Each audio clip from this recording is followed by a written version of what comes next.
Good evening, everybody. It is day 2 of the Diddy trial, and I had no idea that Dr. Evil had a Diddy tattoo on his arse. Let's get him up there, shall we? Jen, what's with the bubbles?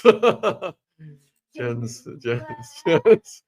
doing bubbles with Ziggy, but some of them have come my way. So, Dr. Evil, there he is. Do you remember Austin Powers? And what was it? Came out the late 90s.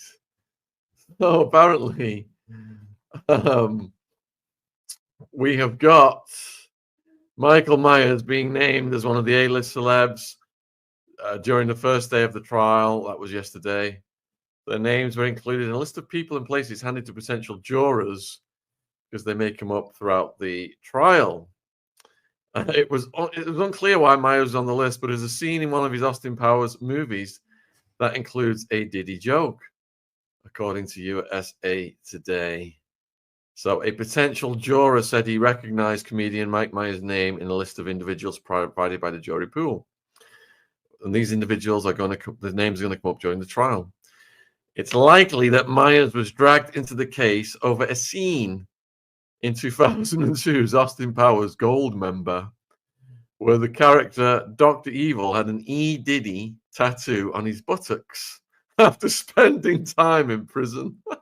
The scene also features Beyonce. All right, put 1 in the chat if you want to see the scene. Put a 2 in the chat if you would rather not see the scene. Is that me on the screen? Oddly enough, when I was bringing in the disco biscuits into Arizona, this oh my goodness, you're getting booted off already. I'm not booted off yet. I'm watching it on my phone.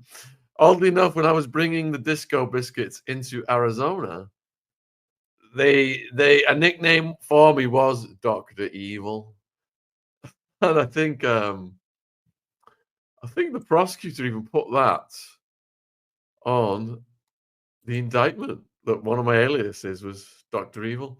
So let me get this video up for you guys. Let me see. Share this one instead. Add to the stage. Watch the Austin Powers video. Here we go, folks.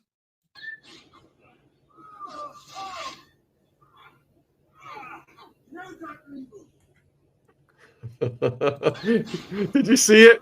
Did you see the buttock tattoo? Let's show that one more time. Ah, look at it. E. Diddy. E. Diddy.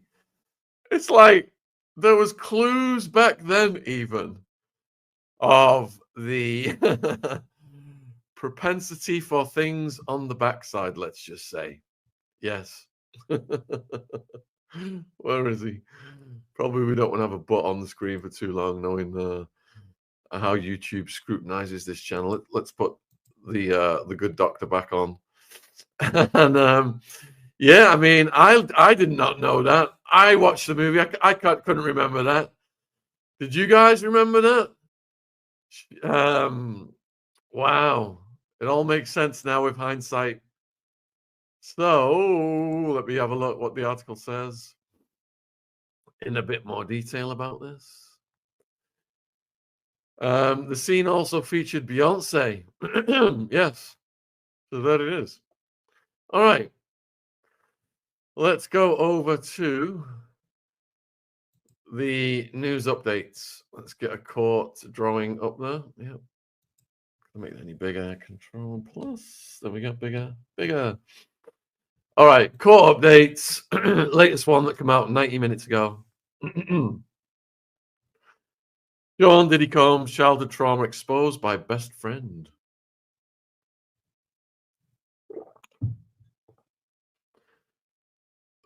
This one says that nestled in the sprawling suburbia of New York, a home with well-kept hedgerows and blooming spring flowers is the quintessential model of an American residence. But this mid-century split-level home in Mount Vernon holds dark secrets that have explained the lead-up to the gut-churning accusations that disgraced rap mogul Diddy faces. So that just came out in the Daily Mail 30 minutes ago. All right, going back to the jury then. So this came out an hour ago. A juror was excused over use of the green. A man from the Bronx was let go after admitting that he smoked the green. The judge asked him to stop using the drug during the trial. I'm going to order that, the judge said. But prosecutors then passed a note to the judge, who then asked the potential juror if he had ever been arrested for the green. The juror said he or she had. When asked when they last had the green, the man answered that he used it the previous night. And he might have liked a post on X showing Diddy's arrest. Oh, well, at least he was honest. Oh, my goodness. I just got booted off again. Let me go back to my own live stream. Here we go. Ridiculous. The judge excused the man after he admitted that not using green would be difficult for him. I shouldn't be laughing, should I? All right. The update before that is that the judge wants 45 prospective jurors. The judge is seeking to build a pool of 45 prospective jurors, from which a panel of 12 and several alternates can be chosen. 19 were chosen on Monday, and 6 more so far today. Opening statements are scheduled to be presented on May 12th for a trial projected to last up to 2 months, folks. 2 months of fireworks with huge names getting brought in. Wow. So more potential jurors were disqualified today. The majority of prospective jurors questioned today were disqualified after lawyers for Diddy and prosecutors cited flaws in the answers to questions designed to see if they can be fair and unbiased. Several who were eliminated from the jury pool had seen or heard media reports related to the case, including some who said they saw a video in which Combs was hitting and kicking one of his accusers in an LA hotel hallway in 2016. Right. Next update. Diddy appears to be trying to connect with the potential jurors who will be deciding his fate. Diddy has been nodding and smiling at the individuals being questioned during the jury selection process this week. He appeared to be showing his approval for some jurors by nodding his head up and down or shaking it left and right, giving a subtle indication of how he was feeling towards each person. He appears to be trying to connect with potential jurors. Wow. And then we've got the claim that the Cassie video is edited. Several jurors were dismissed after the lunch break, including a female assault victim. Meanwhile, a social worker who specializes in child neglect has made it to the next round. Diddy has added Nicole Westmoreland as the 8th lawyer on his defense team. Good grief. Can you imagine how much that must be costing him? TMZ noted that Westmoreland is the second black attorney on his team because his defense has argued race is a major factor in the case. All right, so the prosecutors are claiming that Diddy's using his kids in a bid to influence the jurors from behind the bars. Diddy is being accused of obstructing his case by paying off witnesses and enlisting his old children in a public relations campaign. They're claiming that he's trying to influence potential jurors by getting 7 of his children to post a video marking his birthday on November 4th.